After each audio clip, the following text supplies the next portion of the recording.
የሚፈትን የግብፅን ተከላካዮች ጥፋት ውስጥ የሚከት ጫና ነው ማድረግ ያለብህ። በደንብ እንዲህ አይነት ኮምፓክት አድርገው በሚያሉ ሰዓት ፔናልቲ ያለ የቆመ ኳስ ይሰጠዋል።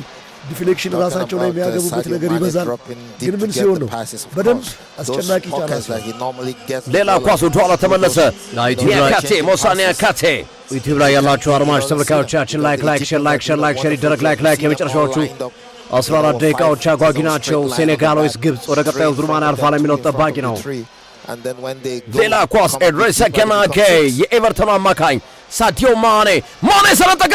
ጃክሰን አልመታውም። ይመታዋል ተብሎ ተጠብቆ ነበር። እንደገና ማሌክ ጁፍ ወደኋላ ኤድሬሳ ገናኬ ላሚኔ ካማራ ኳስ ብሎክ ሳዲዮ ማኔ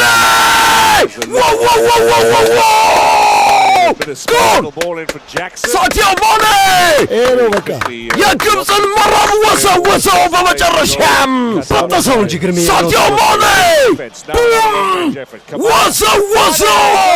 ወሪኮል ከመሬት ጋር አገናኝቶ ኤልሻናዊ በአይኑ ከመሸኘት ውጭ ሌላ አማራጭ የለውም። ሴኔጋሎች በዚህ ሰዓት ላይ የቴራንጋ አንበሶች በመጨረሻም ግብፅ ላይ ኳስና መረብን ምታተኛው ሳዲዮ ማኔ ወዘወዘው። አረንጓዴ ቢጫና ቀይ ከኢትዮጵያ ሰንደቅ ዓላማ ጋር የሚመሳሰለው መሃል ላይ አረንጓዴ ኮከብ ያለበት የሴኔጋልን ባንዲራ ይዘው ደጋፊው ስቴዲየሙን እየናጡት ይገኛሉ። አፍሪካ ዋንጫ ሴኔጋል ለፍተው ጥረው በመጨረሻም ሳዲዮ ማኔ ከመሬት ጋር አገናኝቶ ኤልሻናዊ በአይኑ ከመሸኘት ውጭ ሌላ አማራጭ የለውም። ኳሱን መጀመሪያ ላይ ላሚኔ ካማራ ነበር ጎል። ከዛ በኋላ አስደናቂ ጎል አስቆጥሯል። ሴኔጋል 1 ግብፅ 0 ጎል። ደረቱን ያበረደው ምንም ንጹህ ጎል ነው። ንጹህ ጎል ነው። ሴኔጋል ግርምዬ አስብቶ አረዷቸው። አስብቶ ነው ያረደው። ይገባል። ሴኔጋል ዲዘርቭድ ነው። ሰገደ ጎል አስቆጠረ። ሳዲዮ ማኔ ሰገደ። አላሁ አክበር አለ ሳዲዮ ማኔ።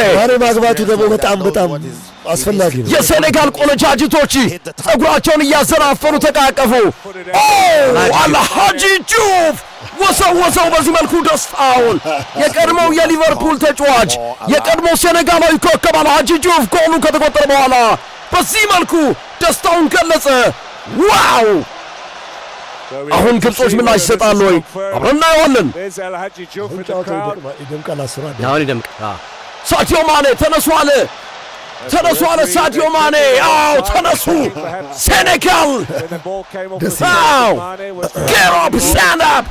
እንደ አንበሳው ነው። እንደ ትራንክ አንበሶች እንደሚባሉት እንደዛ አይነት ስታይል ነው ያሳየው ግርሜ። አንበሳ ባህሪ ነው። አሁን የግብፅ እንቅስቃሴ ይጠበቃል። አማራጭላቸው 10 ደቂቃ ነው ያላቸው። በ10 ደቂቃ ውስጥ ምላሽ ይሰጣሉ። አብረን የምናየው ይሆናል። ከመጫወት ውጭ ሌላ አማራጭ የላቸውም ግብጾች። አብረን እናየዋለን። በዚህ ሰዓት ላይ አድማጮች አራቀ ጨዋታው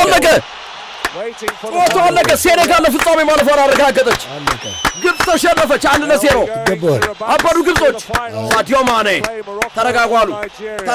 ሳዲዮ ማኔ ጎል አስቆጣሪ ፍጻሜ ይቀራል አለ። ተረጋጓሉ። የሴኔጋል አሰልጣኝ ቲያው ኤልሃጂ ጁፍም ወደ ሜዳ ገብተው ደስታቸውን እየገለጹ ነው። ኦማር ማርሙሽ እያለቀሰ ይገኛል። ሴኔጋል በከፍተኛ ደስታ ላይ ይገኛሉ። የሴኔጋል ደጋፊዎች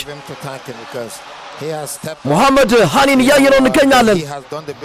ሳዲዮ ማኔ በዚህ ጨዋታ ሊቆጨው አይገባም። ሳዲዮ ማኔ ነው። ተረጋጓለ። ለቀጣይ ያለን አለ። ዋው ስቴዲየም ታንጋር ላይ ሳዲዮ ማኔ 78ኛው ደቂቃ ባስቆጠረው ጎል ሴኔጋል ግብፅን 1-0 አሸንፋለች። አሁን ሴኔጋል ተወደደም ተጠላም ወይ አንደኛ ወይ ሁለተኛ ደረጃውን ማጠናቀቋን አረጋገጠች። በጣም የሚገርመው በዚህ ጨዋታ ለሴኔጋል ህዝብም ለሳዲዮ ማኔ የማኔ ግብ ማስቆጠር በጣም ትልቅ ስሜት ከሳላ ጋር በነበራቸው የሁለቱ ብሔራዊ ቡድኖች ከዚህ በፊትም በነበራቸው ነገርና ከሳላ ጋር ባላቸው ይሄ ቅድም ሶፊ የገለጸው ከሊቨርፑል ፔት እንኳን እንዲሰናበት ምክንያት የሆነው ሞሳላ ላይ ግብ አስቆጥሮ ለሁለተኛ ጊዜ ዋንጫም ሲነጥሯቸው ባለፈው በእንዲሁ ነው። ግማሽ ፍጻሜ ላይ አባረዋቸዋል።